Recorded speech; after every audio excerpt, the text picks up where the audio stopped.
दोस्त अगर दुश्मन बन जाए तो सबसे पहले उस पे नज़र देना जरूरी है, क्योंकि वह आपके अंदर तक घुसा होता है। वह जितना जानता होगा शायद उससे कम ही कोई खतरनाक हो सकता है।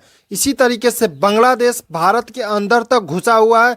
इस वक्त बांग्लादेश का जो रवैया है वो भारत के प्रति बेहद निराशजनक है। इससे पहले भी उस्मान हादी इसी तरीके से गला फाड़ फाड़ के चिल्लाता था। पहले ये क्लिप देख लीजिए।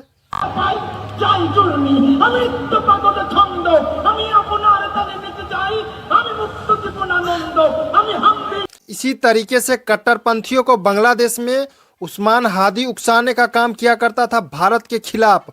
और भारत के जितने भी नॉर्थ ईस्ट है उसको काट कर भारत में से हटाकर बांग्लादेश में जोड़ने की बात करता था।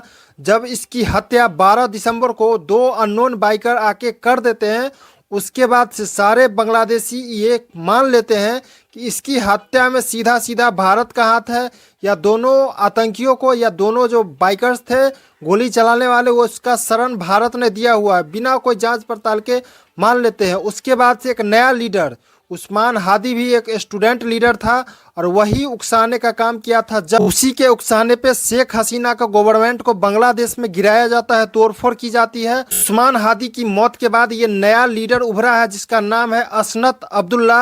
और इस क्लिप को भी आप देख लीजिए, भारत के खिलाफ ये कितना जहर उगल रहा है। আপনারা যেহেতু তাদেরকে আশ্রয় প্রশ্রয় দিচ্ছেন, কথা স্পষ্ট করে বলে দিতে চাই, ভারতের যারা সেপারেটিস্ট আছে বাংলাদেশে আমরা তাদেরকে আশ্রয় প্রশ্রয় দিয়ে भारत के 7 सिस्टर नॉर्थ ईस्ट को भारत से अलग करके बांग्लादेश में जोड़ने की बात करता है। वहीं पे नया नक्शा भी इसके तरफ से जारी कर दिया जाता है। तो भारतीय गवर्नमेंट कब तक चुप बैठेगी?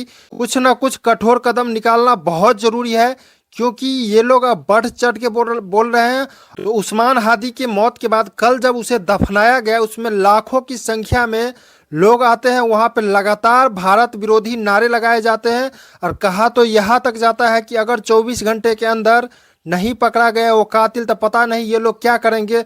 और भारत को लगातार टारगेट किया जा रहा था। भारतीय गवर्नमेंट को अब ये चुप रह के सहने का समय नहीं है, नहीं तो दो चार कुत्ते जो हमारे भारत में भी बैठे हुए हैं ये लोग भी समझ लेंगे कि भारत कमज़ोर गवर्नमेंट है, ये कुछ नहीं करती है, और ये लोग भी चिल्लाने लगेंगे। तो सही टाइम पे सही इलाज अगर कुत्तों को नहीं किया जाए तो ये भौंकना बंद नहीं करेंगे।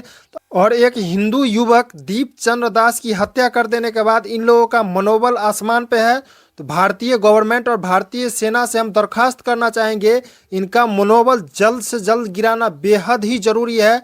नहीं तो जितने भी पश्चिमी देश है अभी सबके सब चुपचाप बैठे, वहाँ पे अल्पसंख्यकों को लगातार टारगेट किया जा रहा है, मारा जा रहा है, काटा जा रहा है। ये वही चीज़ अगर इंडिया में होती, एक भी अल्पसंख्यक को कुछ हो जाता था तो सारे पश्चिमी देश बिलबिलाने लग। बट बांग्लादेश को लगातार ये लोग पनाह दे रहे हैं, उन्हें उकसाने का काम कर रहे हैं और बांग्लादेश को अपना अड्डा बनाने की कोशिश कर रहे हैं। तो आप लोगों की क्या राय है? क्या भारतीय गवर्नमेंट को जल्द से जल्द गुस्ताखी करनी चाहिए? ये कोई साधारण बात नहीं है। बांग्लादेश में जिस तरीके से आग उछली है